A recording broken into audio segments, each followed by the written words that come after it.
Donc, on est à l'étape où vous avez déjà eu votre premier procès avec la DPJ sur la demande en protection, en vertu de l'article 38 de la Loi sur la protection de la jeunesse. Vous avez eu votre jugement. Le jugement a une durée.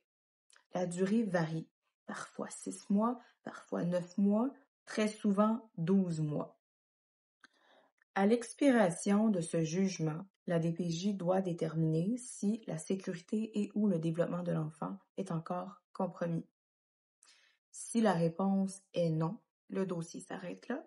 Si la réponse est oui, la DPJ va déposer une nouvelle demande en justice qui s'appelle la demande en révision-prolongation du jugement en vigueur. La demande en révision-prolongation a pour but de prolonger le jugement en vigueur, le jugement qui a été rendu, mais aussi de le réviser pour l'adapter à la situation actuelle.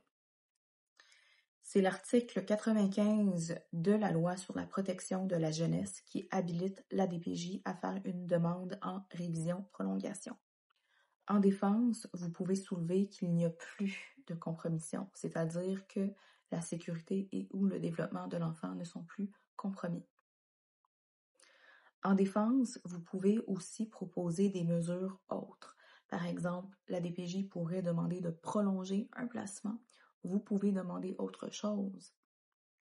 Par exemple, un retour progressif à la maison. La demande en révision et prolongation a surtout lieu lorsqu'un jugement expire. Mais il y a des jugements qui n'expirent pas, par exemple le jugement de placement jusqu'à 18 ans.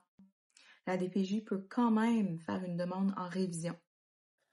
La DPJ peut réviser un jugement de placement jusqu'à 18 ans, par exemple, pour suspendre ou réduire les contacts avec le parent biologique.